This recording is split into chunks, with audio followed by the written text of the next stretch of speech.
Alright, so this video is coming out super late, but I still wanted to do a matchmaking video going over every fighter that fought on UFC Perth. This is going to be a very quick video, so I'm not going to waste a lot of time, but I wanted to say thank y'all again for all the support on my JDM versus Carlos Prates analysis video. I really do appreciate it. And not wasting any more time, we're going to go ahead and get into the first fighter. Give Dom Marfan Mandel Nallo, and give Cody Steele Lucas Brennan. I think Themba Garimbo and Chidi and Jokawani would be a good fight. And I think a decent step up for Jonathan McAuliffe would be Ramiz Brahimaj. Ben Johnston did not look that good to me, so I think we should just give him Robert Valentin. Wesley Schultz got the win, but he also didn't look that good, so I think a good matchup for him would be against Jackson McVeigh. Vince Morales is weird because he's only 35, but he's lost 4 fights in a row. None of them were bad losses, but I just don't think he's UFC material right now. So I think either retirement should be on the table, or if he wanted to take a step back down to the regional scene, I do think he would thrive there. I think Colby Thickness versus John Giannis would be a really fun fight. GM3 honestly didn't look that bad, but I still think retirement should be on the table because he is 38 on a 5-fight losing streak. But if he doesn't want to retire, maybe Azamat Pokoyev.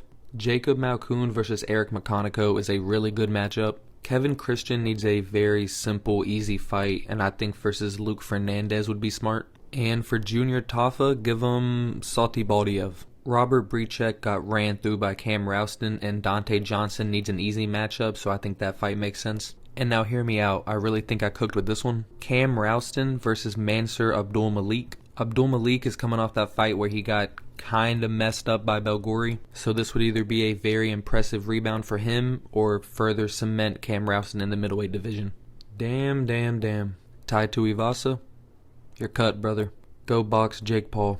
I think I cooked with Louis Sutherland's matchup too. Him versus Gokhan Sedakom would be a very fun fight, I think. Shamil Gaziev, coming off 2 knockout losses in a row, kinda needs a step down in competition.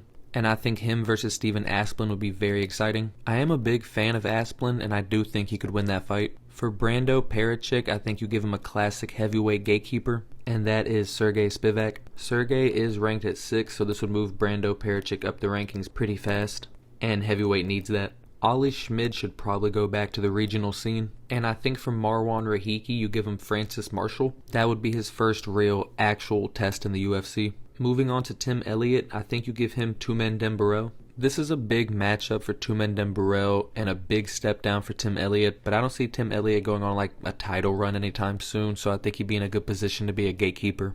I think I have a great matchup for Steve Erceg as well. Hear me out.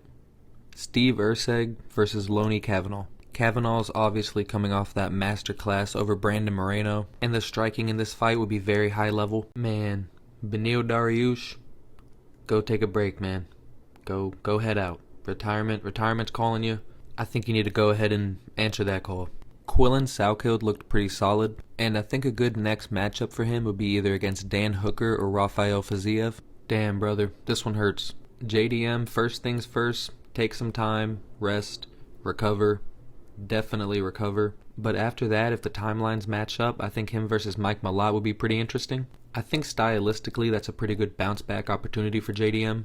And if Mike Malott pulled out the win, that would fast track him up welterweight. And for the man Carlos Prates, there's really only one matchup in my mind. He should get the winner of Islam Makhachev versus Ian Gary. And I know technically that fight hasn't been announced yet, but the writing's all on the wall. If Islam beats Ian Gary, then we get to see how Prates deals with the takedowns and the wrestling of Islam, and how Islam can deal with the range and the striking of Prates. And if Ian Gary can beat Islam, then we get to see a rematch of him versus Prates. So either way, they're great matchups. Alright, so that is my very quick video matchmaking all of the fighters from the UFC Perth card. Let me know what y'all thought about it, and be on the lookout for the UFC 328 breakdown that's most likely coming out tomorrow night. And thank y'all for watching, and I'll catch y'all on the next one. That's what I'm talking about. This shit means something to me, man.